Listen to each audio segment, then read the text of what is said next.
Olá, abrindo o terceiro dia de atividades da segunda Trienal de Arquitetura e Urbanismo, promovida aqui pelo Conselho de Arquitetura e Urbanismo do Estado do Rio Grande do Sul, que ocorre em Porto Alegre, e um dia de intensa programação, e daqui a pouco iremos falar, né, sobre software livre. Eu estou aqui com a Paula Moreira e também com o Pedro Henrique para a gente conversar a respeito desse assunto tão importante e que diz respeito ao exercício profissional diário, né? Paula e Pedro, bem-vindos. Paula, eu gostaria que tu começasse falando sobre a importância dos profissionais terem acesso ao software livre.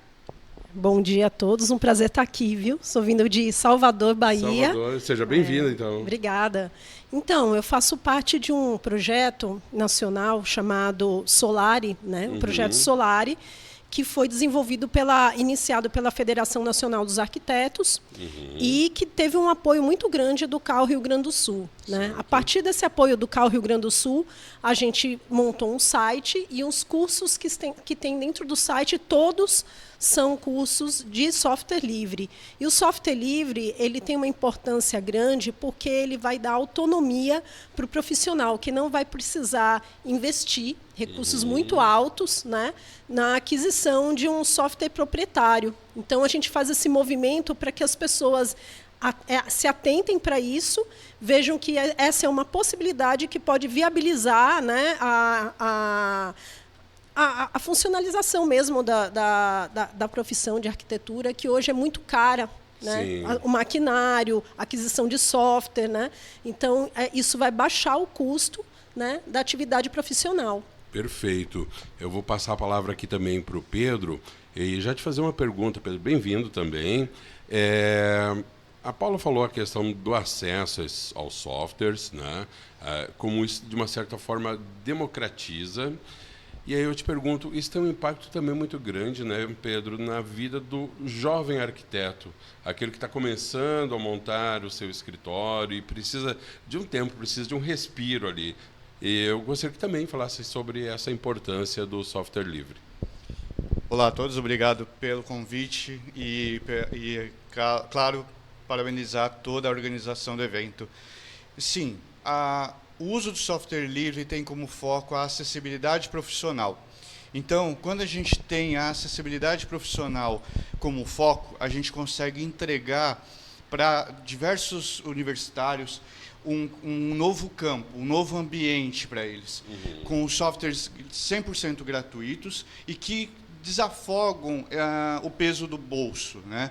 Quando a gente tem as questões de softwares com licenças proprietárias muito elevadas, isso afasta muitos profissionais e levando eles até para outras áreas. Tive diversas experiências onde muitos falavam assim: Pedro, eu saí da área. Então, quando ele voltou, conheceu o software livre, ele começou a olhar e falar: pera, eu voltei. Tive um caso onde um cara era um Uber, ele tinha acabado de se formar, mas ele falou: eu não tenho condição de pagar a licença de softwares. E eu virei Uber. E aí eu apresentei para ele o projeto, um mês depois, peguei o Uber com ele de novo, ele falou: só quero agradecer porque você me reacendeu a vontade de voltar a trabalhar na área. E agora só faço Uber por prazer e por tempo. Então, isso é um dos passos importantes do uso do software livre, a acessibilidade profissional da área da construção civil. Muito bem. E, Paula, qual a importância também desse acesso ser, digamos assim, universal, né? No sentido de tanto do jovem arquiteto, do arquiteto mais experiente, daquele que está começando agora, aquele que vai, né, já tem uma estrada, e também isso disseminado em todo o território nacional. Qual a importância para o exercício profissional? Então, você colocou aí vários segmentos, né? Então, Pedro coloca o arquiteto que trabalha de forma autônoma, a gente vai ter os que trabalham nos escritórios, a gente tem que também citar a arquitetura que é desenvolvida nos órgãos públicos, que também não tem recursos para adquirir softwares, né? Então, assim, a gente tem uma gama muito grande, né, de público, inclusive a arquitetura de interesse social, né, que eu acho que é um furo que a gente tem ainda no país. A gente tem uma demanda muito grande, mas se a gente for colocar, né, para esses profissionais o peso de adquirir um software proprietário é muito grande. Então, eu acho que para a arquitetura de interesse social é uma coisa que é urgente, né? Inclusive, é uma demanda que tem em todos os municípios, então é uma demanda pública, né? E, além disso, eu acho que é muito importante a gente falar sobre os softwares livres dentro das universidades, né? Sim. Porque, assim, eu acho que é uma autonomia que a gente vai criando a partir do momento que a gente vai desenvolvendo esses softwares livres a partir do conhecimento desenvolvido aqui no país, né? Então, isso tem a ver com soberania nacional, com aquisição tecnológica nacional, brasileira, e não a gente ficar comprando sempre tecnologias que venham de fora. Pedro, deixa eu aproveitar e te perguntar também, a partir do que a Paula falou aqui, e num exercício de imaginação meu, quando a gente pensa num órgão público, me remete a um órgão público uma cidade mais do interior, com parcos recursos da administração pública. Ter um software livre à disposição do poder público, mais municipal, no caso, isso viabiliza mais a participação do profissional dentro da administração pública? Sim, certamente, porque essas localizações onde não tem uma grande demanda financeira, recebe ali uma ajuda de custo do próprio governo federal, às vezes, dependendo da situação, acaba tendo que recorrer a alguns softwares livres para poder dar essa margem. No Brasil, essa ascensão do software livre está sendo muito bem trabalhado por nós, da Solari, e por colegas também que não estão alinhados, mas que gritam junto sobre o software livre, mas que é o mais importante disso tudo é ver que em outros países tem essa aplicação e a gente está começando a adotar de forma legal. Ou seja, a gente consegue trazer o poder do software livre para os ambientes públicos e não só para pequenas cidades, grandes capitais também, porque carecem também da renovação de hardware, por exemplo, Sim. onde é um dos maiores problemas até dentro das universidades estaduais e federais. Ou seja, a gente vê assim, olha, eu não, com o hardware que eu tenho, eu não consigo instalar o software proprietário. Então, ele tem que recorrer ao software livre. Porque, afinal de contas, a gente está falando de verbas públicas, né? Então, enquanto a gente puder minimizar o impacto desses softwares, né, e termos um software livre, a gente está falando em economia aos cofres públicos com a mesma eficiência. Também vale a gente ressaltar, Pedro e Paula, a questão do Conselho de Arquitetura e Urbanismo, que desde o primeiro momento deu apoio ao projeto e tornou ele realidade, e agora está expandindo por todo o Brasil, né? Isso, e é uma das melhores coisas que tem quando esse projeto é abraçado pelos conselhos, principalmente a do Rio Grande do Sul, que teve essa iniciativa maior com esse projeto.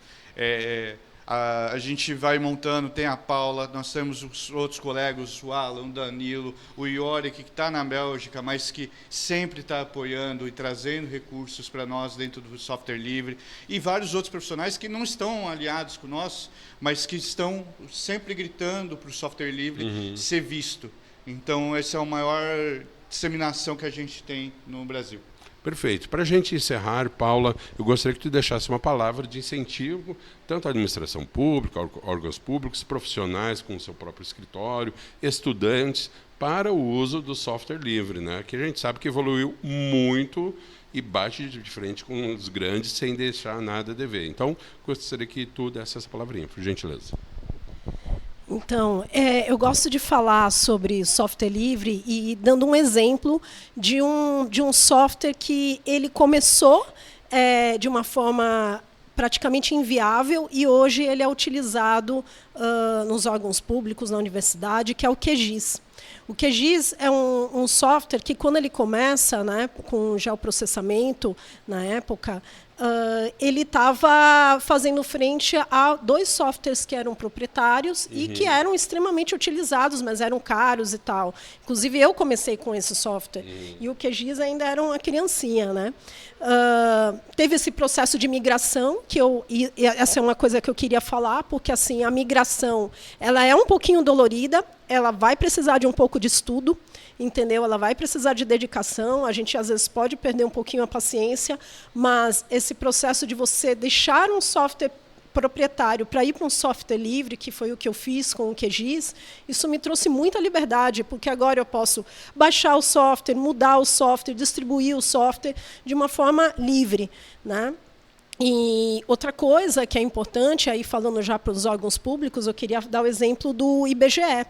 O IBGE, ele desenvolve, hoje ele utiliza praticamente somente o QGIS, com aquele volume imenso de dados que eles fazem, um censo, né, populacional, o censo agropecuário. Então, eles têm uma quantidade muito grande de dados e eles utilizam o QGIS. E dentro do IBGE, eles já contratam desenvolvedores, eles têm núcleo de desenvolvedores, eles têm vários núcleos de pessoas que fazem colaboração, que fazem a interlocução com esses desenvolvedores, para que eles consigam cada vez mais adaptar o software à realidade deles e poder ter mais eficiência. Então, é justamente isso, é desenvolver esses softwares, já que eles têm código aberto, para que eles atendam cada vez mais às especificidades do nosso país, do nosso órgão público e da nossa realidade.